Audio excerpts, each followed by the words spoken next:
ഇടുക്കി രാജാക്കാട്ടിലെ പ്രധാന ബൈപ്പാസ് റോഡിന്റെ ഇപ്പോഴത്തെ അവസ്ഥ കണ്ടാൽ റോഡാണോ കായലാണോ എന്ന് തിരിച്ചറിയാനാകില്ല. വലിയ കുഴികളും വെള്ളം കെട്ടി നിൽക്കുന്നു.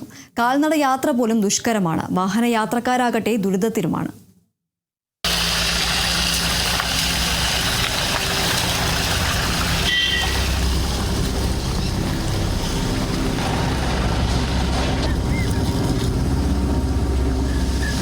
റോഡല്ല, മഴക്കാലമായാൽ ഇത് കായലാണ്.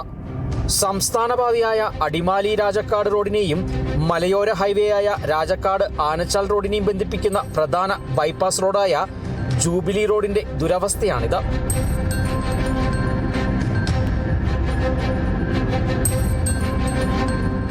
റോഡ് തകർന്നതോടെ വലിയ കുഴികൾ രൂപപ്പെട്ടു. മഴവെള്ളം കൂടി കെട്ടിനിന്നതോടെ കുഴികൾ തിരിച്ചറിയാൻ പോലും കഴിയാത്ത അവസ്ഥ. കാൽനട യാത്രികർക്ക് ഇതുവഴി കടന്നു പോകാൻ കഴിയില്ല. വാഹനങ്ങളുമായി എത്തിയാൽ കുഴികളിൽ ചാടിയും കുലുങ്ങിയും വേണം യാത്ര. വാഹനങ്ങൾക്ക് തകരാറുണ്ടാകുന്നതിന് പുറമെ യാത്രക്കാരും ദുരിതത്തിലാവുന്നു. വർക്ക്ഷോപ്പുകളടക്കം നിരവധി സ്ഥാപനങ്ങൾ പ്രവർത്തിക്കുന്ന പ്രധാന റൂട്ടാണിത്. വണ്ടികൾക്കൊക്കെയാണ് ഇതിലെ പോകുന്നത്. ഭയങ്കര ബുദ്ധിമുട്ടായ മെക്കാനിക്കൽ സൈഡാണെങ്കിലും ഭയങ്കര പണിയും കാര്യങ്ങളും.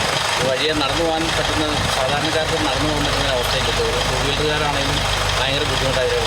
കഴിഞ്ഞ ദിവസമൊക്കെ വീട് ചെലിക്കാത്ത ചെയ്ത് ആകെ ബുദ്ധിമുട്ടുള്ളതായിരുന്നു. വണ്ടിക്കാണെങ്കിൽ ഒരുപാട് കേടുപാടുകൾ സംഭവിക്കും.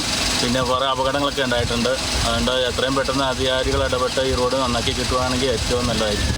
റോഡിന്റെ നവീകരണത്തിനായി ഉടുമ്പൻചോല MLA ഫണ്ട് അനുവദിച്ചിട്ടുണ്ടെന്നാണ് പഞ്ചായത്തിന്റെ വിശദീകരണം.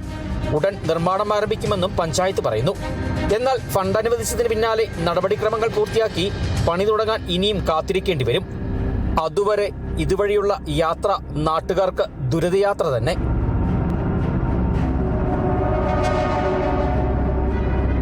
Bineesh Antony, Kerala vision news, Idukki.